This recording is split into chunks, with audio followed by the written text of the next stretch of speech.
Front end web development কোর্সে আপনাকে স্বাগতম। শুরুতেই জেনে নিই আজকে আমরা কি শিখব। আমাদের আজকের টপিক HTML কি এবং HTML ফাইল কিভাবে ক্রিয়েট করতে হয়। তাহলে চলুন HTML কি এই বিষয়টা একটু জেনে নিই। HTML এটা বলতে বোঝায় হাইপার টেক্সট মার্কআপ ল্যাঙ্গুয়েজ। আমরা যদি গুগলে হোয়াট ইজ HTML লিখে সার্চ করি তাহলে দেখুন HTML সম্পর্কে এখানে বিভিন্ন ধরনের ওয়েবসাইট চলে আসছে। এখানে এগুলো প্রত্যেকটা কিন্তু এক একটা ওয়েবসাইট, ঠিক আছে। তো ডান পাশে এখানে বলা আছে হাইপার টেক্সট মার্কআপ ল্যাঙ্গুয়েজ, এটা হচ্ছে HTML ইলাবোরেশন, যেটা আমরা অলরেডি জেনে নিয়েছি। তো এটা কি করছে, এই ল্যাঙ্গুয়েজটার মাধ্যমে যেটা হয়, আমরা এই যে ওয়েব কন্টেন্টগুলো, এই যে প্রত্যেকটা কন্টেন্ট এখানে দেখতে পাচ্ছি, এগুলো প্রত্যেকটাই কিন্তু আগে HTML দিয়ে লিখতে হয়েছে। এখানে আমরা যা যা সার্চ করে পাচ্ছি এখান থেকে শুরু করে একদম বটম পর্যন্ত প্রত্যেকটা জায়গাতে কিন্তু এখানে HTML আছে, মানে হাইপার টেক্সট মার্কআপ ল্যাঙ্গুয়েজ আছে। আমরা ওয়েবে যা কিছু দেখি না কেন প্রত্যেকটা জিনিসের পেছনে আগে এই হাইপার টেক্সট মার্কআপ ল্যাঙ্গুয়েজটা দিয়ে এটাকে লেখা হয়েছে, তারপরে বিভিন্ন প্রোগ্রামিং ল্যাঙ্গুয়েজ দিয়ে ব্যাকএন্ডে কাজ করে সেটাকে এভাবে আমরা ওয়েবের মাধ্যমে দেখতে পাচ্ছি। এখন আমরা জেনে নেব HTML ফাইল কিভাবে ক্রিয়েট করতে হয়। আমরা প্রথমে একটা নিউ ফোল্ডার ক্রিয়েট করে নিই। তো আমরা যারা উইন্ডোজ পিসি ব্যবহার করছি তাদের জন্য নিউ ফোল্ডার ক্রিয়েট করতে হলে মাউসের রাইট বাটন ক্লিক করবেন, তারপর নিউ, এরপর ফোল্ডার। একটা নিউ ফোল্ডার ওপেন হয়ে গেল।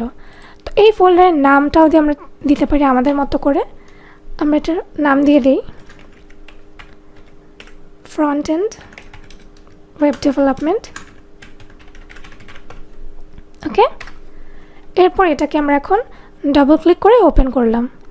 ওপেন করার পর এখানে এসে আমরা কি করব, মাউসের রাইট বাটন ক্লিক করে নিউতে এসে টেক্সট ডকুমেন্ট এটাতে ক্লিক করব। এটাতে ক্লিক করার পর এখানে আমরা লিখব ইন্ডেক্স, তারপর ডটের পর যে TXT এখানে আমরা লিখব HTML। এটা লেখার পরে আমরা এখানে ডাবল এন্টার প্রেস করব, ঠিক আছে।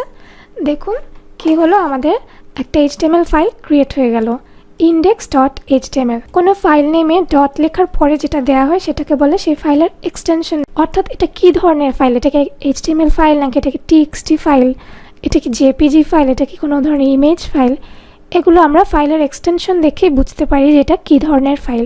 ফাইল নেমটা আপনাদের পিসিতে নাও দেখাতে পারে, সেক্ষেত্রে কি করবেন, সেক্ষেত্রে ভিউ এই অপশনটাতে যাবেন। আমি একটু জুম ইন করে দেখাচ্ছি।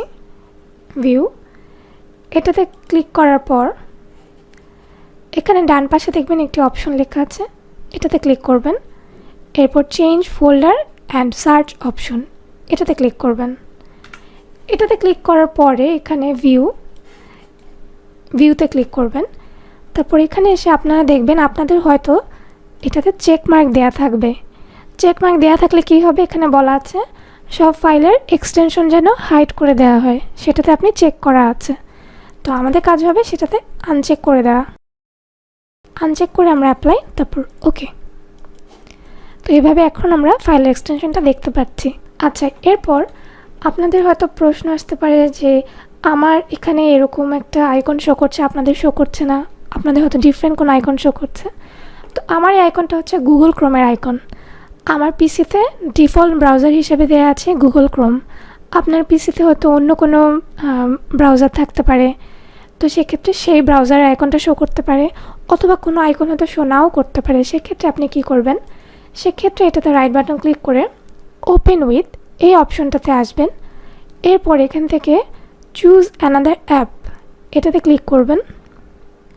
এটাতে ক্লিক করার পর আপনি এখান থেকে সিলেক্ট করে নেবেন যে আপনি কোন ব্রাউজারে এটাকে ডিফল্টভাবে রাখতে চান। তো আমার এখানে এটা গুগল ক্রোমে আছে, আপনার যদি ফায়ারফক্সে দিতে চান তো ফায়ারফক্স। তো জেনারেলি আমরা যারা ডেভেলপমেন্ট নিয়ে কাজ করব তাদের অবশ্যই গুগল ক্রোমে এটাকে ডিফল্টভাবে দিয়ে রাখতে হবে, ঠিক আছে।